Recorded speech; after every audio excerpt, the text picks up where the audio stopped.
High friends, welcome to our new blog. আশা করছি তোমরা সকলে অনেক ভালো আছো আর আমি মোটামুটি ভালো আছি। সো এখন বাজে ঠিক বিকেল 5টা আর আজ হচ্ছে বৃহস্পতিবার। এখন থেকে আমি আমার ব্লগটা স্টার্ট করলাম। আগের ভিডিওটা শেষ করেছি ঠিক সকাল 10টা নাগাদ। ভেবেছিলাম তখন থেকে ব্লগটা স্টার্ট করবো, সেটা করা হয়ে ওঠেনি। ঘরে কিছু কাজকর্ম করলাম আর স্নান করে ফ্রেশ হয়ে একটু ঘুমিয়েছিলাম। তো এখন রান্না বান্না করবো। আর সকালবেলা সেভাবে রান্নার কোনো ঝামেলা ছিল না। আগের দিনের প্রচুর খাবার দাবার ছিল, সেগুলো গরম করে তোমার দাদাভাইকে দিয়েছিলাম, ও খাওয়া দাওয়া করে গেছে। তো এখন আমি রাত্রে রান্নাবান্নার প্রিপারেশন নেব। তার আগে দুটো ডিম সিদ্ধ বসাবো। আমার শরীরটা প্রচণ্ড উইক, তোমরা জানো। তো তোমার দাদাভাই সকালবেলা 1 প্লেট ডিম এনে দিয়ে গেছে যে প্রত্যেক দিন তুমি 2টো করে ডিম সিদ্ধ খাবে। 2টো করে খাওয়া তো কখনোই সম্ভব নয়, তবে আজকে আমি 2টোই করবো। দেখা যাক। আমার ডিম মাছ মাংস কেন জানি না এসবের প্রতি কোনো ভালোবাসাই নেই, কোনো ভক্তিও নেই, একদমই খেতে পারি না, প্রচণ্ড গা গলায়। এখন কিছু করার নেই, শরীরটা এতটাই উইক, এগুলো খেয়ে শরীরটা একটু ঠিকঠাক করতে হবে। আর রাত্রে রেগুলার রুটি খাওয়ার চেষ্টা করব তোমার দাদা ভাইয়ের জন্য। ওর কোলেস্টেরলটা কন্ট্রোলে আনতেই হবে, ভীষণ বিপজ্জনক একটা ব্যাপার। তো দেখা যাক, সমস্ত কিছু এখন নিয়মের মধ্যে সেট করে নেব, না হলে সম্ভব নয়। আমার শরীরে রক্ত কম, আমার শরীরটা অনেক বেশি দুর্বল। আর ওর ওইদিকে কোলেস্ট্রল কন্ট্রোলে আনার জন্য প্রচুর খাবার দাবার আমাদের রুটিন থেকে বাদ যাবে। তো এই হচ্ছে ব্যাপার। দুজনের জন্য দুরকম রান্নাবান্না হবে এখন থেকে। যেটা ওকে দেওয়া যাবে না সেটা তো ওকে দেবই না, সেই দিন পুরো অন্যরকম হবে দুজনের জন্য। আর যেটা ও খেতে পারবে সেই দিন একসঙ্গেই হবে আর কি। তো এখন দুজনের থেকে আলাদা হয়ে যাচ্ছে, এরকম একটা ব্যাপার। বাট কিছুই করার নেই, বাঁচতে গেলে সমস্ত কিছুই এভাবেই ম্যানেজ করতে হবে। তো চলো এখন রান্নাঘরে গিয়ে দুটো ডিম সেদ্ধ আর কি বসিয়ে দিই, তারপর রাত্রের রান্নাবান্নার প্রিপারেশন শুরু করব। এদিকে কামরাঙা গাছে দেখে গেছিলাম 3টে বড় বড় কামরাঙা হয়েছে, কিন্তু আজকে আমি 2টো দেখতে পাচ্ছি। আর একটার কোনো হদিশ নেই, জানি না কী হয়েছে। পড়ে গেলেও তো নিচে দেখতে পেতাম। গাছে আবারও খুব সুন্দর ফুল এসছে, মনে হচ্ছে আবারও কামরাঙা হবে। আর ওই দেখো কত বড় হয়ে গেছে, এই একটা আর ওই একটা। আর একটু বড় হলে তুলে নেব, এখনো তোলার মতো হয়নি। আর এই ড্রাগন গাছটার বয়স 1.5 বছরের বেশি হয়ে গেল, এখনো পর্যন্ত ফুল দেখতে পাচ্ছি না। আমি জানি না কবে থেকে কি ফুল হবে, আদেও হবে কিনা। দেখো কতটা বড় হয়ে গেছে গাছটা। আর এইদিকে দেখবে কত দূর গেছে, দেখো দেয়ালের উপর দিয়ে কিভাবে উঠে গেছে। আর যে উচ্ছে গাছে দানা বসিয়েছিলাম আমি, এখানে 4টে বড় বড় উচ্ছে গাছ হয়ে গেছে, এর উপর দিয়েই তুলে দেবো।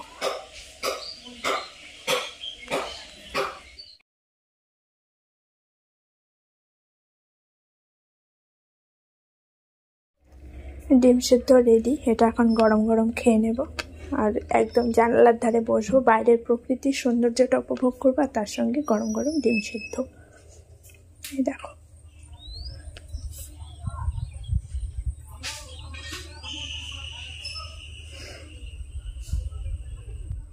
গুড ইভিনিং ফ্রেন্ডস, সন্ধ্যে 7:15 বাজে। চলে আসলাম রান্নাঘরে। রাত্রে রান্নার সমস্ত কিছু এখন রেডি করে রাখবো। আগেই বলেছি রুটি করব, তার জন্য এখন আটা মাখবো, আর তার সাথে করবো আলু ভাজা। তোমার দাদাভাইকে ফোন করলাম, এখনো পর্যন্ত কাজের এখান থেকে বেরোয়নি, ওইখান থেকে যাবে আবার একটু বাজারে। ওকে বলেছি একটু মাছ নিয়ে আসার জন্য, অনেকদিন হয়ে গেছে কোনো মাছ খাওয়া হয়নি। আর সকাল সকাল যেহেতু ঘুম থেকে উঠে রান্না করতে হয়, রান্নাটা বড্ড চাপের হয়ে যায়। হয় ডাল, না হলে ডিম, না হলে সয়াবিন, এছাড়া কোনো কিছু রান্নার খুঁজেই পাই না। তাই বলেছি একটু মাছ এনে রাখো ফ্রিজে, তাহলে সকালবেলা একটা তাড়াহুড়ো করে রান্না করা যায়। তো দেখা যাক আজকে পাই কিনা। এর আগেও একটা দিন খোঁজ করেছি, মাছটা পাওয়া যায় না, রাত হয়ে যায় অনেক, ওই জন্য। তো আজকেও জানি না পাবে কিনা, দেখা যাক কি হয়।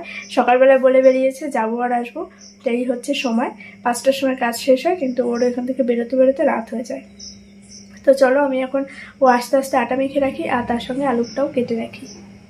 সারাদিন মেঘলা ওয়েদার থাকা সত্ত্বেও একদমই বৃষ্টি হয়নি। সন্ধ্যের পর থেকে বিদ্যুৎ চমকানো শুরু হয়েছে, যখন তখন বৃষ্টি চলে আসবে, আর তার সাথে কারেন্টটাও চলে যাবে, যেটা আমাদের গ্রামের সব থেকে বিপজ্জনক একটা ব্যাপার। বৃষ্টি হবে কি হবে না, কিন্তু কারেন্ট থাকবে না। তো এই নিয়ে একটু তাড়াহুড়ো করছিলাম, কারেন্ট থাকতে থাকতে কাজগুলো গোছকাজ করে নিই। আর তার থেকেও একটু টেনশন হচ্ছিল, তোমার দাদাভাই যেহেতু এখনও পর্যন্ত বাড়িতে আসেনি, তাই ওকে একটু ফোনও করছিলাম মাঝে মধ্যে, আবার এই যে ফোনে ভিডিও দেখছিলাম। একটু টেনশনও হচ্ছিল যে অন্ধকার হয়ে গেলে একা একা কী করে থাকবো, আর যদি বৃষ্টি হয়ে যায় তাহলে ওর আসতেও অনেক বেশি কষ্ট হয়ে যাবে। তো বৃষ্টি হয়নি, ও তাড়াতাড়ি বাড়িতেও চলে এসেছিলো, মোটামুটি 7:30 নাগাদ বাড়ি ঢুকে গেছে। আর এই যে এখানে আমি আলুটা কেটে নিচ্ছি, আলু ভাজা করব। আর তার সঙ্গে দেখলে আটা মেখে রাখলাম রুটি করার জন্য। প্রথমে ভাবলাম আলু এবং পেঁয়াজ দিয়ে ভাজাটা করব, তারপর আবার ভেবে দেখলাম যে না, পেঁয়াজের বদলে যদি আমি দুটো ডিম ভেঙে দিই, ডিমের ভুজিয়া করে আলু ভাজা করলে সেটা আরও খেতে বেশি ভালো লাগবে, তাই ওইটাই করেছিলাম। আর তোমার দাদাভাইকে এখান থেকে আসার পথে কলা নিয়ে আসতে বলেছিলাম রুটি দিয়ে খাওয়ার জন্য, কিন্তু লাস্ট পর্যন্ত কলাটা পাইনি, তাই খেতে একটু কষ্টই হয়ে গেছিলো। আমি রুটিটা ঠিকঠাক খেতে পারি না জানো তো, ওই জন্য আমার একটু প্রবলেম হয়ে যায়। তাও চেষ্টা করবো এখন রুটি খাওয়ার, আর না হলে সকালে ভাতটা একটু বেশি করে করে রাখবো, তাহলে আমি রাত্রে ভাত খেতে পারবো আর ও রুটি খেতে পারবে। আর এই যে রুটি ভাজতে বসে গেছি, না আমি একা ভাজছি না, কারণ আমার দ্বারা একা রুটি ভাজা কখনোই সম্ভব নয়, সেটা আবার গ্যাসে। যদি উনুনে হতো তাহলে আমি খুব সুন্দরভাবে রুটিগুলো ভেজে দিতে পারতাম, কিন্তু গ্যাসে কেন জানি না আমি রুটি ভাজতে পারি না। তাই ও কাজের থেকে এসে আমাকে হেল্প করছিল। ও যদিও বা এই বিষয়গুলোতে একদমই বিরক্ত হয় না, কারণ ওর ব্যাপারটা খুব মজা লাগে, রুটি ফুলে যায় আর খুব সুন্দরভাবে উল্টাতেও পারে, ওর বেশ ভালো লাগে। কিন্তু আমার খারাপ লাগে সারাদিন কাজের থেকে এসে যদি আবার রুটি ভেজে খেতে হয়, বাট আমার দ্বারা হয় না, কী করবো বলো, আমিও তো চেষ্টা করি। ও নিজেই বলছিল তুমি একদিকে সেঁকে দাও আর আমি ভেজে দিচ্ছি, অসুবিধা নেই। তাই এই যে আমি এক সাইডে বসেছিলাম, আর রুটিগুলো সব আগেই আমি বেলে নিয়েছিলাম, না হলে তাড়াতাড়ি করে আর করা যায় না আর কি গ্যাসে। তো যাই হোক, রুটি আর আলু ভাজা দিয়ে আজকে ডিনারটা কমপ্লিট করব। কলা পাইনি, তার জন্য আমার একদমই রাগ হচ্ছিল খেতে। মানে আমি এসব শুকনো জিনিস খেতে পারি না, আমার ভাতটাই ভালো লাগে, তবুও কিছু করার নেই, এখন এইভাবেই খেতে হচ্ছে। আর এই যে রুটিগুলো ভাজা প্রায় হয়ে গেছে, আর প্রথমেই তো আলুটা ভেজে নিয়েছিলাম, এই যে এখানে আলু ভাজাও রেডি। এখন ঝটপট খাওয়া দাওয়া করে সব কিছু ধুয়ে মেজে একদম রেডি করে রাখবো। বলেছিলাম চিংড়ি মাছ আনতে, কিন্তু পাইনি, রাত করে গেলে চিংড়ি মাছটা পাওয়া যায় না।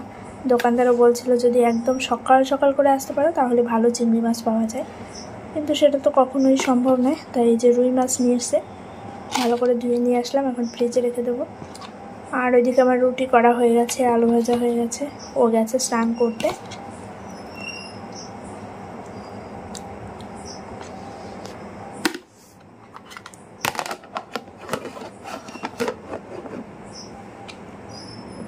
চলো একটা ফ্রিজে রেখে আসি।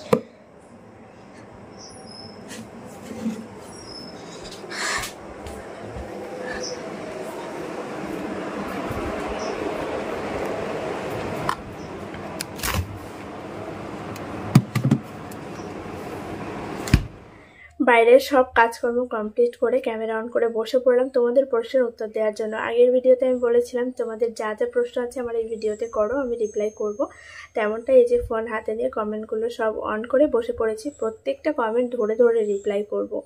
তো ফার্স্টে একটা কমেন্ট যেটা হচ্ছে, অপু তোমাকে এর আগে মেসেজ করেছিলাম কিন্তু তুমি কোনো রিপ্লাই করলে না, তার জন্য সো সরি দিদিভাই, হয়তো সেই মুহূর্তে আমি ব্যস্ত ছিলাম বা সেই কারণে হয়ে ওঠেনি।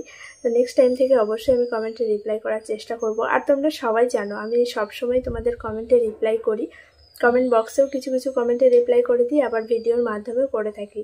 আর আমি ঠিক কখন কখন ব্যস্ত থাকি সেটা তো তোমরা ভিডিও দেখলেই বুঝতে পারো, হয়তো সেই টাইমে তুমি কমেন্ট করেছো তার জন্য রিপ্লাই দেওয়া হয়নি। নেক্সট টাইম থেকে চেষ্টা করবো প্রত্যেকটা মুহূর্তেই তোমাদের প্রশ্নের উত্তর দেওয়ার। তারপরে আসছি শম্পা, তোমার বোনের বর কি করে প্লিজ বলো। আমার বোনের বর কি করে বা আমার বোনকে সংক্রান্ত যত প্রশ্ন রয়েছে সেগুলো তোমাদেরকে আমি আগের ভিডিওতে বলেছি, আমার বোনকে সামনে নিয়েই কমেন্টে রিপ্লাইগুলো করব, এবং ও বিয়েতে কী কী উপহার পেয়েছে সেইগুলো তোমাদের সঙ্গে শেয়ার করব। সেটা আমি যখন ও বাড়িতে যাবো সময় সুযোগ বুঝে অবশ্যই সেই কমেন্টগুলো রিপ্লাই আমি তোমাদেরকে করে দেবো। এই কমেন্টটা অনেক দিন থেকেই আসছে আমার ভিডিওতে, তো খুব তাড়াতাড়ি তোমাদের সব কমেন্টের উত্তর তোমরা পেয়ে যাবে। তারপরে আসছি চম্পা বিশ্বাস, অনেক কষ্ট করে টাইম বার করে কমেন্ট করলাম কিন্তু তুমি মনে হয় দেখোনি, আজও রান্না করতে করতে ভিডিও দেখলাম, খুব ভালো লাগছে, আমার ভালোবাসা নিও। সো সরি দিদি ভাই, হয়তো তোমার কমেন্টের আমি রিপ্লাই করতে পারিনি, যেমনটা যে আগে বললাম। আমি কিন্তু সবসময় চেষ্টা করি তোমাদের সঙ্গে থাকা, তোমাদের প্রত্যেকটা কমেন্টে রিপ্লাই করার। তো তোমরা আমার ভিডিও দেখো, তোমরা আমার প্রত্যেকটা মুহূর্তের সঙ্গে থাকো, তার জন্য সত্যি আমার ভীষণ ভালো লাগে। আমার তরফ থেকেও তোমাদের জন্য অনেক অনেক ভালোবাসা রইল। তারপর আসছে দেবলীনা বিশ্বাস, বোনকে খুব সুন্দর লাগছিল, থ্যাংক ইউ। আমরাও সেটা বোনকে বলি, আর প্রত্যেকটা মেয়েকেই দেখবে বিয়ের পরে একটা অন্যরকম সুন্দর মানে লাগে, আমরাও সেটা ওকে বলি যে খুব সুন্দর লাগে এখন দেখতে। তারপরে আসছে জয়ন্তী লাইফস্টাইল, আই লাভ ইউ দি ভাই, লাভ ইউ টু বোন। তারপরে আসছে শ্রাবন্তী হালদার। তোমাদের ওখানে যে গাড়িগুলো থাকে ওই গাড়ি দুটো কাদের প্লিজ বলো। এই কমেন্টে রিপ্লাই আগেও করেছি, তাতে অবশ্য একজনের রিপ্লাই করে দিয়েছে, ওটা হচ্ছে আমার জ্যাঠা শ্বশুরের ছেলে ভাসুরের। এবার আসি টগরি। ও বৌদি তুমি আমাদের বাড়ি কবে আসবে তাই বলো আগে। বেথুয়া খিদিরপুর। বেথুয়া তো আমাদের মেন বাজার, মাঝে মধ্যেই যাওয়া হয়, মাঝে মধ্যে বলতে প্রায়ই যাওয়া হয়। আমাদের কোনো কিছু কেনাকাটা মানেই বেথুয়া বাজার। আর খিদিরপুরটা তো পাশেই। তো খিদিরপুরে আমি অনেকবার গেছি, আমার এখানে দাদু বাড়ি আছে, কাকা বাড়ি আছে, পিসি বাড়ি আছে, কিন্তু সবসময় সেভাবে যাওয়া হয়ে ওঠে না। তবে নেক্সট টাইম যখন যাব অবশ্যই তোমাদের বাড়িতে ঘুরে আসবো। এরপরে আসছে শ্রাবন্তী হালদার। তোমার যে বোনের বিয়ে হয়েছে ও কি পৃথা নিজের দিদি? আর তোমাদের বাড়ি কে কার কি হয় প্লিজ একদিন বলো, তাহলে তোমাদের কার সাথে কি সম্পর্ক বলো, তাহলে আমাদের বুঝতে সুবিধা হবে। এই প্রশ্ন বেশ কয়েকদিন থেকে আসছে এবং আমিও ভেবেছি বাড়িতে যখন যাবো সেই তোমাদের সঙ্গে সবার সঙ্গে পরিচয় করিয়ে দেব। দেখো সবাই সবার মতো কাজে ব্যস্ত থাকে, তো এবার সবাইকে একসঙ্গে হয়তো আমি পাবো না।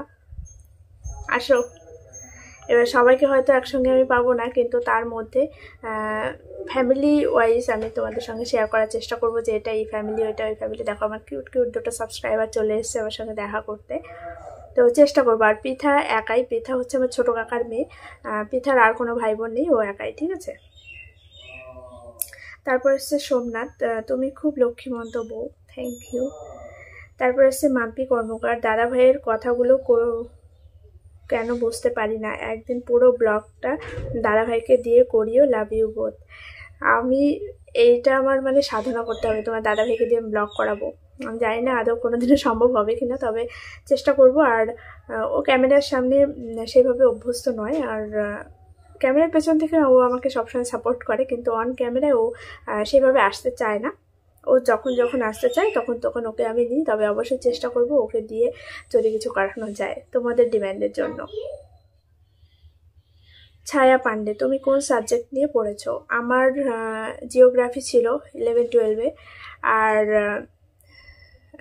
কলেজে গিয়ে আমার হচ্ছে পাশে আমি পড়েছি, আমি কোনো অনার্স নিইনি, কারণ আমার ইচ্ছা ছিল ইংলিশ নিয়ে পড়ার। এবার ইংলিশ আমাদের বেথুয়া কলেজে অনার্স তখন ছিল না যেই টাইমে আমি পড়েছি, তো সেই জন্য মানে বাইরে কোথাও আমাকে এবার কলেজে ভর্তিও করবে না, বাড়ির থেকে একটু প্রবলেম ছিল, বাইরে কোথাও রাখবে না, তো বেথুয়া কলেজেই আমাকে পড়তে হবে। আর আমার ইচ্ছা ছিল ইংলিশ নেওয়ার, তাই আমি পাশে ইংলিশ নিয়েছিলাম, মানে ইংলিশটাকে মেন সাবজেক্ট হিসাবে রেখেছিলাম। আচ্ছা, এবার আসি তোমার বোনের বরকে তোমাদের বাড়িতে দাওয়াত করে খাও। অবশ্যই, সেটা আমারও ভীষণ ইচ্ছে ছিল ওই মুহূর্তেই যখন ওরা এসেছিলো, কিন্তু সেটা সম্ভব হয়নি, কারণ নতুন জামাই বাড়িতে এসে শাশুড়িরাই আপ্যায়নে ভীষণ ব্যস্ত, তাই আমি আর সেই সুযোগটা পাইনি। নেক্সট টাইম অবশ্যই চেষ্টা করব আমাদের বাড়িতে মানে ওদেরকে নিয়ে আসার। তারপর আছে রিঙ্কু মালিক, তুমি কেমন আছো? খুব সুন্দর হয়েছে আজকের ভিডিও। তোমার বোনের বর কি করে? তোমার বোনের বরের সাথে এত দূরে তোমার বোনের পরিচয় কিভাবে হলো? তোমার বোনকে তোমার কাকা কাকিমা কি কি গয়না দিল? আর তোমার বোন বিয়েতে কি কি উপহার পেলো? অনেক প্রশ্ন করে ফেললাম, তো প্রত্যেকটা কমেন্টের রিপ্লাই আমি হচ্ছে বোনকে সামনে নিয়ে করব, তাই আজকে আর কোনো রিপ্লাই করলাম না। আচ্ছা, তারপরে আসছি অহনাদা, সুযোগ পেলে বোন ভগ্নিপতিকে নিমন্ত্রণ করে খাইও, আর নতুন বস্ত্র দিও, আর ইন্ডিয়ান ফ্ল্যাগ নিয়ে কিছু করো না, কারণ একজনের ব্লগ স্ট্রাইক পড়ে গিয়েছিল, কিছু মনে করো না, তোমার ভালোর জন্যই বললাম। থ্যাংক ইউ সো মাচ আমাকে এত সুন্দর করে বলার জন্য। আর হ্যাঁ, বোনকে আর ওই বোনের বরকে অবশ্যই আমাদের বাড়িতে একদিন ডেকে খাওয়াবো, নিজে হাতে রান্না করে, আমারও ভীষণ ইচ্ছা রয়েছে। তারপর এসে একদিন দাদাভাইকে দিয়ে ভিডিও করতে বলবে, চেষ্টা করব। তারপর এসে খুব ভালো লাগলো দিদি ভাই, থ্যাংক ইউ। আজকের ব্লগে সবচেয়ে মজার কথা হলো তুমি সন্ধেবেলায় তাড়াতাড়ি ফিরতে বলায় সজল বললো যাবো আর আসবো। ওটা প্রত্যেক দিনই বলে, কিন্তু প্রত্যেক দিনই ও যেদিন বলবে সেদিনই সব থেকে বেশি লেট হবে। আরেকজনে বলেছ বেবি কবে নেবে, দেখি তোমাদেরকে জানিয়ে দেব। পৃথার হাসিটা খুব মিষ্টি। ও কোন ক্লাসে পড়ে? ও ক্লাস 5-এ পড়ে। দেখে মনে হয় খুব বড় সড়ো, ওকে যে কেউ দেখলে ভাববে 8-9-এ পড়ে, কিন্তু ও ক্লাস 5-এ পড়ে। ওর বয়স হচ্ছে 11+, মানে 11 কমপ্লিট হয়ে 12-তে পড়লো। দাদাভাইয়ের কথাটা যাবো আর আসবো, তোমার উত্তর খুব ভালো লাগলো দিদি। পুচকি দুটোকে কিউট দিদি, আমিও একদিন যাব তোমাদের বাড়ি, সারপ্রাইজ দেব। অবশ্যই, আমি খুব খুশি হব। জানি না কবে যেতে পারবো, বাট খুব ইচ্ছে হয়। দিদি, লাভ ফ্রম নদিয়া শান্তিপুর, নামটা নিও দিদি। Hasina Khatun, thank you so much. তুমি যদি আসো আমাদের বাড়িতে অবশ্যই আমরা খুশি হব।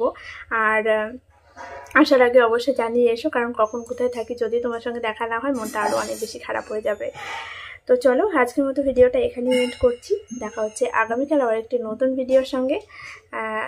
সবাই খুব ভালো থেকো, সুস্থ থেকো। আর আশা করি তোমাদের প্রত্যেকটা কমেন্টে রিপ্লাই করতে পেরেছি। আর যে কমেন্টগুলো রিপ্লাই আমি করতে পারলাম না সেটা নেক্সট ভিডিওতে ও বাড়িতে যখন যাবো তখন রিপ্লাই করে দেবো। আসো, ভিতরে আসো, ওরা আমার জন্য ওয়েট করছে। চলো ওদেরকে একটু ডেকে নিয়ে আসি, আর এই ভিডিওতেই তোমাদের সঙ্গে একবার একটু দেখিয়ে দিই। দেখো চলে এসছে আমার সঙ্গে দেখা করতে। তোমার জন্য আমি মা এগুলো কেন যা এইসব নিয়ে এসছো কেন তোমরা? কেন এমনি এনেছো? এত পুচকু পুচকু মানুষ তোমরা এসছো, আমি তাতেই কত খুশি হয়েছি জানো। বসো, এখানে বসো। দেখো আগের দিন ওরা এসছে, আজকে আবার আমার জন্য কত খাবার নিয়ে এসে, দেখেছো কি অবস্থা। নাও এর মধ্যে থেকে তোমরা একটা একটা নাও, না হলে আমি খাবো না। না তুমি একটা নাও, একটা নাও। সে এনেছো, আমি তোমাকে আবার দিলাম ভালোবেসে। নাও এই দুটো তোমরা নাও। ঠিক আছে দাঁড়াও, আমি এর মধ্যে থেকে তোমাকেও একটা দিই, আমিও খাবো, ঠিক আছে? আমি তো খাবোই, তোমরাও একটু খাও। কত খাবার নিয়ে এসছে দেখো, কাণ্ড। নাও লেজ দুটো নাও তোমরা, নাও দুজনে ভাগ করে নাও। আমি নিয়েছি তো, ওই যে আছে ওইগুলো আমি খাবো, এগুলো তোমরা দুজনে নাও। নাও দুজনে নাও। লজ্জা পায় রে ভগবান।